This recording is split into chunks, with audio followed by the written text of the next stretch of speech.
guys, welcome back. Luna, say hi. Oh, you just... Oh. Say hi. Luna says hi. She's a little energetic right now. If you're new to my channel, just tuning in for the very first time, welcome. I focus on all things paranormal, true crime, anything kind of out of the ordinary. We mix some family things in there as well. So before we get started, definitely make sure to hit that subscribe button and hit that like button for me, and we will dive right in. So this case is so interesting. It is about June and Jennifer Gibbons, otherwise known as the Silent Twins. It's a unique case. That's the biggest draw point to it. It's so unique. At the military hospital in Aden, Yemen, in April of 1963, a pair of twin girls were born to Aubrey and Gloria Gibbons. Now, they were healthy. There was absolutely nothing wrong. Their birth was uncomplicated. It went smooth. They had two perfectly healthy baby girls. The Gibbons family had originated from Barbados, but they had immigrated to Great Britain in the early 1960s. Now, once June and Jennifer were of the age where kids typically start talking, so that is anywhere from like 1, where they start saying a few words, to by the age of 3, they should have pretty well vocabulary. But their parents noticed that with this particular milestone, the twins were pretty behind. And even though in their household they had spoken English, the twins kind of started developing their own language that they would only speak to each other. Now, some believe that this was a backwards version of the language Bajan Creole. At the age of 3, they made a pact. They would not communicate with most people. And the longer they went, the harder that pact was to break. The more they felt like they needed to stay silent. Besides the fact that they had made this pact to only speak to each other, the girls did have a speech impediment. It said that their parents were even convinced to have surgery performed on the girls, and that this surgery had made it painful for them to talk. However, the girls did have 100% the capability to talk. The girls were also the only Black children in their elementary school, and they were a huge target for harassment and bullying. And this got so bad, you guys, that teachers and faculty, they would let the girls leave early. Just try to avoid the harassment. Now, this only made the girls withdraw further into each other because, you know, their twin was the only other person that knew exactly how they felt in regards to the bullying. By the time the girls were teenagers, no one but each other could understand their language, and they refused to communicate with almost anybody. They also refused to read and write in school, and would very frequently mirror each other's actions. June referred to their relationship as one day she would wake up and be Jennifer, and another day Jennifer would wake up and be June. And they would say to each other, "Give me back myself." And in response, they would say, "If you give me back myself, I'll give you back yourself." So in 1974, a medic by the name of John Reese had visited the school to perform the yearly sanctioned health check. He said that the girls were unusually non-reactive to being vaccinated, and that their behavior was almost doll-like. Now, he was quite concerned by this behavior, so he had brought it up to the headmaster, who was like, "Nah, they're fine." So because the headmaster completely disregarded it, he went to a child psychologist, who immediately said, you know, the girls have to be put in counseling. So after several psychologists, psychiatrists, and psychotherapists, the girls didn't talk anymore, and nobody knew what was wrong. No one could figure out why they wouldn't talk to anybody but each other. In February of 1977, a speech therapist by the name of Anne Traherne met with the girls and actually convinced the girls to let her record them speaking to each other in their language. But the girls' stipulation was that no one else could be in the room as they talked. And Traherne had noticed that June had seemed to want to talk to her. but was being compelled by Jennifer to not. Her parents said that Jennifer would sit there with an expressionless gaze, but she could still feel this immense power coming off of her. And that it even crossed her mind that Jennifer was possessing June. So then the decision was made to separate the twins. This would prove to be a horrible decision. They hoped that if they separated them and sent them to different boarding schools, that they would have no choice but to open up and, find themselves, become themselves, find their individuality, talk to other people. But it had the worst effect that they could have imagined. Not the worst effect that they could have imagined. The girls began to withdraw more into themselves and even become catatonic. At one point, it took 2 people to get June out of bed, and when they got her out of bed, they could only get her over to the wall. And they described her body as being like a living corpse. So obviously this wasn't working, so they reunited Jennifer and June. And when they reunited, they were more attached to each other, withdrew from the world even more. They no longer talked to their parents, only in the form of letters. The twins would spend most of their time in their bedrooms, playing with dolls and creating elaborate fantasies. And they would sometimes record these fantasies and share them with their little sister Rose, who was at this point the only family member the girls would communicate with. Later in 2000, June had said, "We had a ritual. We'd kneel down by the bed and ask God to forgive our sins. We'd open up the Bible, start chanting from it, and pray like mad. We'd pray for him to not let us hurt our family by ignoring them. Give us strength to talk to our mother or father." Couldn't do it. Hard it was. Too hard. The girls got diaries for Christmas, and they took to them very quickly. Now, the diaries was a phenomenal idea. They started writing their plays and their fantasies in their diaries, and they figured out that they loved creative writing. So at 16, they took a mail order writing course and even saved enough to try to publish their stories. Most of the twin stories took place in the United States, specifically Malibu. They would center around young, attractive people who would commit grisly crimes. One of their novels, named The Pepsi Cola Addict, was about a young teenager who was seduced by his high school teacher. Now, this one did make it to print. And even though the girls didn't have great success with publishing their stories, they still wrote them down. They didn't just give up, and I think that is incredible. But after the book was published, June and Jennifer was kind of like, I don't want to keep living through my stories. I want to experience the world. There's a problem with this. Their stories consisted of drugs, sex, alcohol, crimes. So that was the world to them. That was how they saw the world. That was what they would lead to experience.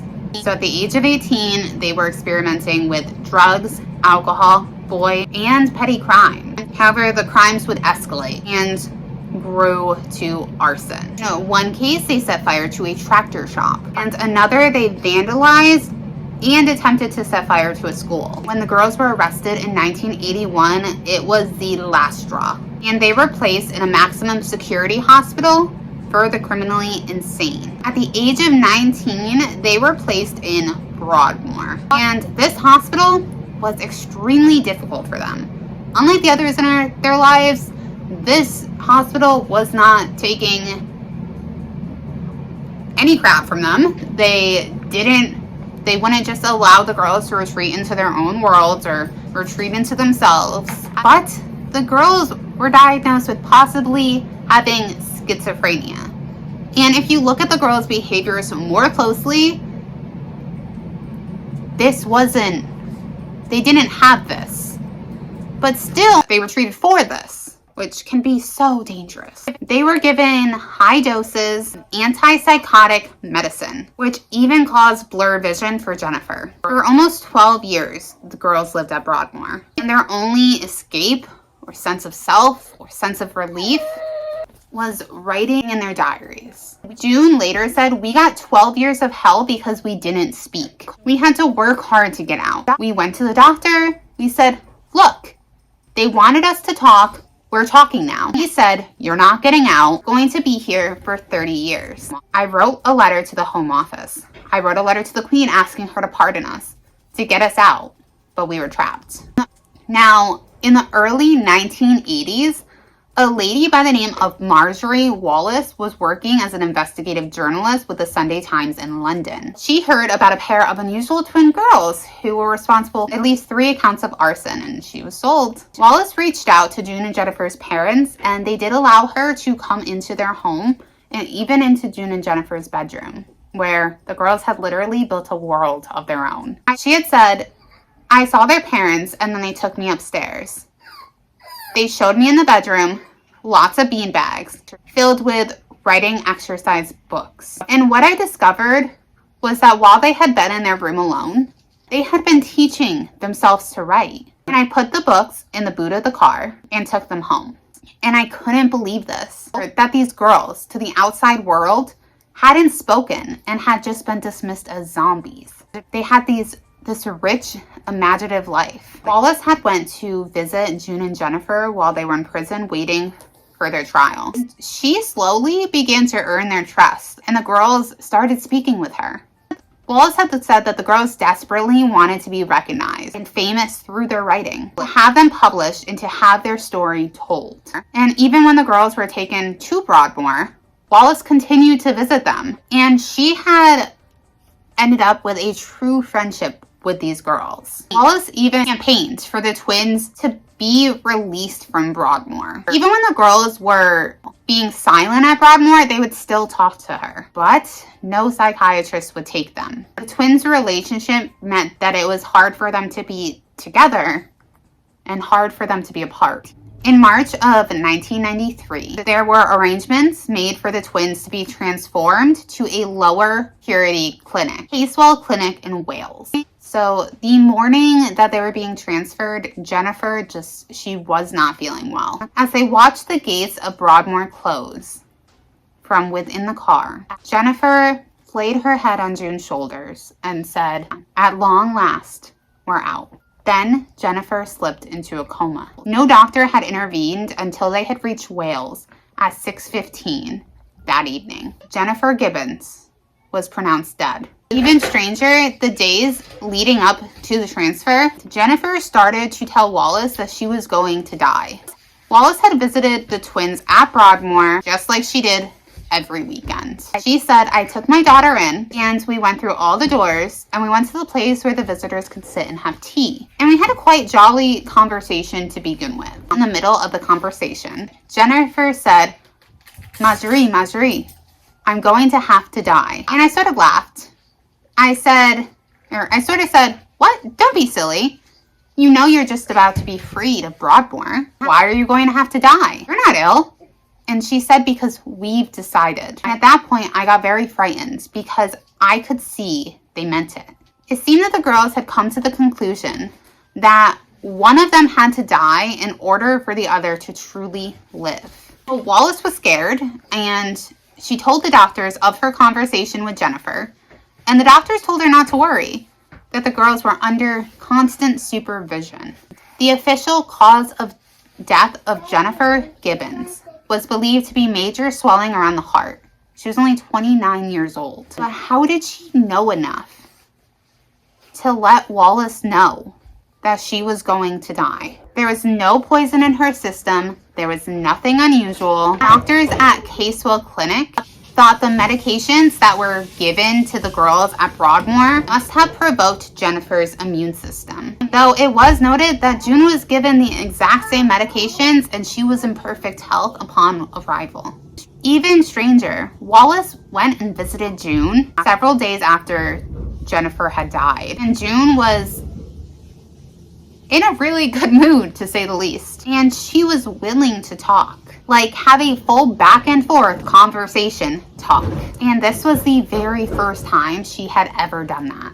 From then on, it was like she had been talking normally her entire life. June had told Wallace that Jennifer's death had opened her up and allowed her to be free for the first time. She told her how Jennifer had to die and how they decided that once she did, it would be June's responsibility to live for the other.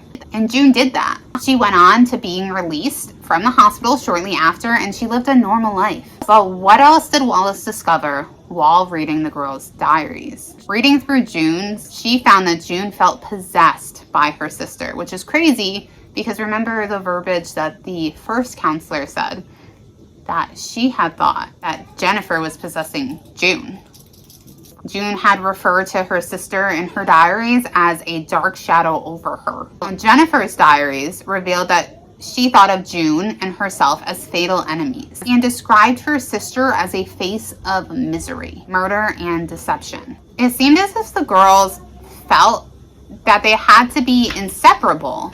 However, they seemed to have this deep fear, hatred for one another. But June seemed to be the more fearful one, and Jennifer seemed to be the more dominant force. Wallace had even noted that when she first started talking to the girls, it seemed as though June had wanted to speak to her, but Jennifer would give her subtle clues to not speak, and June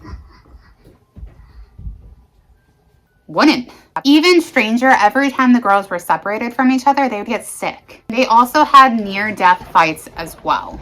One time, Jennifer had tried to strangle June with a cord, and another time, June had tried to drown her sister. After Jennifer had died, June wrote in her diary, "Today, my beloved twin sister, Jennifer, died. She is dead. Her heart stopped beating. Mom and Dad came to see her body. I kissed her stone-colored face. I went hysterical with grief." As mentioned before, June lives a perfectly normal life now. She lives close to her parents and is an active member of society. It is almost as if Jennifer dying truly did allow June to live. June and Wallace are still close friends, and June just wants to happily live her life. She has no urge to be in the spotlight. She did help as far as interviews and consultant for the film, The Silent Twins, that is loosely based off of her and her sister. What do you think about all this? Like, do you think that Jennifer could have been possessing June? I mean, to me, it makes perfect sense that maybe Jennifer had something inside her that was actually possessing June. But maybe Jennifer ended up being strong enough in a moment to conquer that demon. And that is why she died. She wanted June to be able to live, to stop that creature or whatever from controlling her sister. Maybe. Just a theory. I think it's crazy that there were multiple psychiatrists or psychologists who felt like her sister was possessing June. So I think that holds a lot of weight right there. And the fact that as soon as Jennifer died, June was like an entirely different person. And another thing, Jennifer knew she was going to die. She knew she had to die to let her sister live. So let me know, you guys, all of your thoughts on this case in the comments down below. I think it's such an interesting case. And like this video for me, hit that subscribe button. And until next time, love you guys. Bye.